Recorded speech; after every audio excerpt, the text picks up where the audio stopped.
Hello friends, welcome to மக்கள் சேவை channel. இன்றைக்கி நம்ம ஒரு முக்கியமான இன்ஃபர்மேஷன் பற்றி தான் பார்க்க போகிறோம். அதாவது பிஎம் கிசான் குறித்து ஒரு முக்கிய அறிவிப்பு வெளியே இருக்குது. இந்த நாளுமே கட்டாயமாக இருந்தால் மட்டும்தான் உங்களுக்கான அமௌண்ட் சேரும். இப்போ இதை பற்றின மொத்த இன்ஃபர்மேஷன் தான் இந்த வீடியோ பார்க்க போகிறோம். இந்த வீடியோ ஸ்கிப் பண்ணாமல் ஃபுல்லாக பாருங்கள். அது மட்டும் அல்ல, இந்த வீடியோ நிறைய பேருக்கு ஷேர் பண்ணுங்கள். ஃபஸ்ட்டு இந்த வெப்சைட் பண்ணிக்கோங்க. இந்த வெப்சைட்கான லிங்க்கை நான் டிஸ்கிரிப்ஷன் கொடுத்துட்றேன். pmkisan.government.in இதான் பார்த்தா அஃபீஷியல் வெப்சைட். ஓகே, மத்திய அரசு சார்பில் பிரதான் மந்திரி கிசான் சம்மன் நிதி யோஜனா திட்டம் விவசாயிகளுக்காக கொண்டு வந்திருக்காங்க. வருஷத்துக்கு 3 தவணையாக 2000 வீதம் 6000 ரூபாய் பார்த்தா மத்திய அரசு சார்பில் விவசாயியோட வங்கி கணக்கு டைரெக்டாக செலுத்தியிருக்காங்க. இது வரைக்கும் 19 தவணைக்கான அமௌண்ட்டை செலுத்தியிருக்காங்க. அந்த வகையில் 20வது தவணைக்கான அமௌண்ட்டு எப்போது வெளியாகும் அதை பற்றி எல்லாருமே எதிர்பார்த்துட்ருக்கீங்க. அந்த வகையில் 20வது தவணைக்கான அமௌண்ட்டை பொறுத்த வரைக்கும் எப்போ ரிலீஸ் பண்ணுறாங்கன்னா, இன்னும் அஃபிஷியலாக அதுக்கான தேதி அனௌன்ஸ்மெண்ட் பண்ணலை. பட் பார்த்தா ஜூன் லாஸ்ட் வீக் அல்லது ஜூலை ஃபஸ்ட் வீக்கில் வருன்ற மாரி ஒரு தகவல் பார்த்தா கொடுத்துருக்காங்க. லாஸ்ட் இயரும் அதே மாதிரி தான் உங்களுக்கு ஜூன் எண்டில் கொடுத்துருந்தாங்க. பட் ஜூன் எண்டு இப்போ வரப்போகுது. மேபி உங்களுக்கு ஜூன் எண்டில் அல்லது ஜூலை ஃபஸ்ட் வீக்லேயே உங்களுக்கான 20வது தவணை அமௌண்ட் வரும் அப்படின்றத சொல்லியிருக்காங்க. ஸோ ரெடியாக இருந்துக்கோங்க. இப்போ உங்களுக்கான பிஎம் கிசான் அமௌண்ட் வரணும் அப்படின்னா இந்த 4 விஷயத்தை கரெக்டாக நீங்கள் செக் பண்ணிக்கோங்க. அதில் முக்கியமான ஃபஸ்ட் இன்ஃபர்மேஷன் என்ன அப்படின்னு பார்த்தீங்கன்னா, அதாவது மத்திய அரசு சார்பில் இப்போ உங்களுக்கு அந்த அக்ரி ஸ்டாக் இருக்க பாருங்கள், பதிவு பண்ண சொல்லியிருக்காங்க. விவசாயிகள் எல்லாருமே நீங்கள் அந்த தனித்துவமான ஆதார் போன்ற அடையாள அட்டை கண்டிப்பாக நீங்கள் பெறணும். அதை பதிவு பண்ணாதவங்களுக்கு அடுத்த இந்த தவணைக்கான அமௌண்ட் வராது அப்படின்ற மாரி தேனி மாவட்ட கலெக்டர் அவர் பார்த்தா தெரிவிச்சிருக்காரு. ஸோ அதான் கொடுத்துருக்காங்க பாருங்கள். அக்ரி ஸ்டாக்கில் விவசாயிகள் பதிவு பண்ணாமல் இருக்கீங்க அப்படின்னா உங்களுக்கு 20வது தவணைக்கான அமௌண்ட்டு வராது அப்படின்ற மாதிரியும் தெரிவிச்சிருக்காங்க. ஸோ பயனாளிகள் விவசாயிகள் இது வரைக்கும் அக்ரி ஸ்டாக்கில் பதிவு பண்ணாமல் இருக்கீங்க அப்படின்னா நியரஸ்ட்டாக இருக்க சிஎஸ்சி சென்டரில் போயிட்டு உடனடியாக நீங்கள் பதிவு செஞ்சுக்கோங்க அப்படின்ட்டு தெரிவிச்சிருக்காங்க.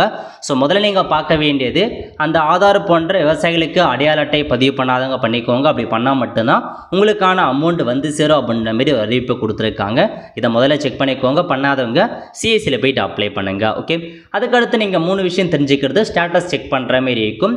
இந்த வெப்சைட்டில் அப்படியே கீழே வந்தீங்க அப்படின்னா இதில் கொடுத்துருக்காங்க பாருங்கள், நோ யுவர் ஸ்டேட்டஸ்னு இந்த ஆப்ஷன் நீங்கள் கிளிக் பண்ணிங்க அப்படின்னா இந்த மாதிரி தான் ஒரு பேஜ் ஓப்பன் ஆகும்.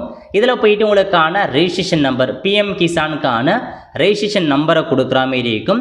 ரெஜிஸ்ட்ரேஷன் நம்பரை கொடுத்துட்டு இந்த கேப்சா கொடுத்துருக்காங்க. அதை என்ட்ரு பண்ணிட்டு ஓடிபி கொடுத்ததுக்கப்புறம் பிஎம் கிசானில் கொடுத்துருக்க மொபைல் நம்பருக்கு ஓடிபி வரும். அந்த ஓடிபி என்ட்ரு பண்ணி ஸ்டேட்டஸ் செக் பண்ணலாம்.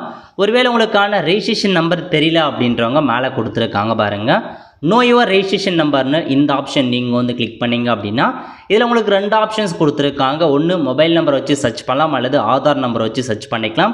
ஏதாச்சும் ஒரு ஆப்ஷனை கொடுத்துட்டு கெட் மொபைல் ஓடிபி கொடுத்ததுக்கப்புறம் ஸோ ஓடிபி என்ட்ரு பண்ணி முடிச்சிங்க அப்படின்னா உங்களுக்கான ரெஜிஸ்ட்ரேஷன் நம்பர் வந்துடும். இப்போ இந்த ரெஜிஸ்ட்ரேஷன் நம்பரை காப்பி பண்ணி இதில் என்ட்ரு பண்ணிட்டு கேப்சா கொடுத்துட்டு கெட் ஓடிபி கிளிக் பண்ணிங்க அப்படின்னா உங்களுக்கான ஸ்டேட்டஸ் என்ன அப்படின்றத நீங்கள் தெரிஞ்சுக்கலாம். ஓகே, இதில் 3 இன்ஃபர்மேஷன் நீங்கள் பார்க்கணும். முதல்ல லேண்ட் சீடிங் எஸ்ன்னு இருக்கணும், இகேஒய்சிக்கான ஸ்டேட்டஸ் எஸ்ன்னு இருக்கணும், அதுக்கப்புறம் ஆதார் பேங்க் அக்கௌண்ட்டுக்கும் லிங்க் பண்ணியிருக்கணும். இந்த 3மே இருக்குதா அப்படின்னா கண்டிப்பாக உங்களுக்கான அமௌண்ட் சேருங்க. அப்பயும் அமௌண்ட் வரல அப்படின்னா ஸோ உங்களுக்கு பார்த்தீங்கன்னா ஆதாரில் கொடுத்துருக்க இந்த பேங்க் அக்கௌண்ட் செக் பண்ணுங்கள். ஒரு சில நேரத்தில் பார்த்தா எஃப்டிஓ ப்ராசஸ் ஆகிருக்காது. அதுக்கு நீங்கள் சம்மந்தப்பட்ட அந்த ஆஃபீஸர் தான் நீங்கள் மீட் பண்ணி ஆகணும். ஓகே, ஸோ இப்போதைக்கு இதான் உங்களுக்கான இன்ஃபர்மேஷன். லேண்ட் சீடிங் எஸ்ன்னு இருக்கணும், லேண்ட் சீடிங் நோன் இருக்குது அப்படின்னா உங்களுடைய அந்த லேண்டை பார்த்தீங்கன்னா அப்டேட் ஆகாமல் இருக்கும் அல்லது கம்மி லேண்டை வச்சுருப்பீங்க, லேண்டை விற்றுட்ருப்பீங்க. அந்த மாதிரி சமயத்தில் லேண்ட் சீடிங் நோ கொடுத்து இன்எலிஜிபிள் பண்ணிவிடுவாங்க. அப்படி லேண்ட் இருக்குது அப்படின்னா நீங்கள் சம்மந்தப்பட்ட அக்ரிகல்ச்சர் ஆஃபீஸரை விசிட் பண்ணி இந்த மாதிரி உங்கள் சிட்டாடங்கள்லாம் கொண்டு போய் நீங்கள் சப்மிட் பண்ணிங்க அப்படின்னா இந்த இடத்துல எஸ் வந்துடும். அதே மாதிரி தான் இகேஒய்சி பண்ணுறதுக்கு சிஐசி மூலமாக பயோமெட்ரிக் வச்சு நீங்கள் இகேஒய்சியை பண்ணிக்கலாம். அதுக்கப்புறம் ஆதார் கூட பேங்க் அக்கௌண்ட் லிங்க் பண்ணாதவங்க லிங்க் பண்ணிக்கலாம். அதுவும் ஆன்லைன்லேயே வந்துருச்சு. ஸோ எல்லாத்தையுமே நீங்கள் ஆன்லைனில் பண்ணிக்கலாம். இகேஒய்சியும் ஆன்லைனில் பண்ணிக்கலாம், பேங்க் அக்கௌண்ட்டும் லிங்க் பண்ணுறதும் ஆன்லைனில் பண்ணிக்கலாம். லேண்ட் சீடிங் மட்டும் அக்ரிகல்ச்சர் ஆஃபீஸுக்கு நீங்கள் போகிற மாரி இருக்கும். அதேமாரி பார்த்தா இன்எலிஜிபிள் அப்படின்னா எதன் காரணமாக இன்எலிஜிபிளாக இருக்காதுக்கான ரீசனும் கொடுத்துருப்பாங்க. இது வரைக்கும் உங்களுக்கு எத்தனை தவணைக்கான இன்ஸ்டால்மெண்ட் வந்திருக்கு அதையும் நீங்கள் பார்த்தீங்கன்னா இதன் மூலமாக ஈஸியாக தெரிஞ்சுக்கலாம். ஸோ இந்த 4மே கரெக்டாக இருக்குது அப்படின்னா 20வது தவணைக்கு அமௌண்ட் கண்டிப்பாக உங்களுக்கு சேரும். அதேமாரி பிஎம் கிசானில் புதுசாக அப்ளை பண்ணுறவங்களும் அப்ளை பண்ணிக்கோங்க. நீங்கள் பிஎம் கிசான் புதுசாக அப்ளை பண்ணுறதுக்கும் அந்த ஆதார் நம்பரை போன்ற டிஎன் அக்ரிஸ்டாட்டில் பதிவு பண்ணியிருக்கணும் அப்படின்றத சொல்லியிருக்காங்க. ஓகே, இதான் ஃப்ரெண்ட்ஸ் உங்களுக்கான இன்ஃபர்மேஷன். ஸோ 20வது தவணைக்கு அமௌண்ட் வரணும் அப்படின்னா இந்த 4 இது அவசியமானது. கண்டிப்பாக அஃபிஷியல் தேதி வந்ததுக்கப்புறம் நான் உங்களுக்கு வீடியோ மேக் பண்ணுறேன் எப்போன்றத. பட் உங்களுக்கு வந்து அன்அஃபிஷியலாக வந்து இந்த மந்த் எண்ட் அல்லது அடுத்த மாதம் ஸ்டார்டிங்கில் 20வது தவணைக்கு அமௌண்ட்டை ரிலீஸ் பண்ணுறாங்க. ஒரு ஃப்ரெண்ட்ஸ் கண்டிப்பாக இந்த வீடியோ பிடிச்ச லைக் பண்ணுங்கள். அது மட்டும் அல்ல, இந்த வீடியோ நிறைய பேருக்கு ஷேர் பண்ணுங்கள். அடுத்த ஒரு நிலையில் சந்திப்போம். நன்றி, வணக்கம்.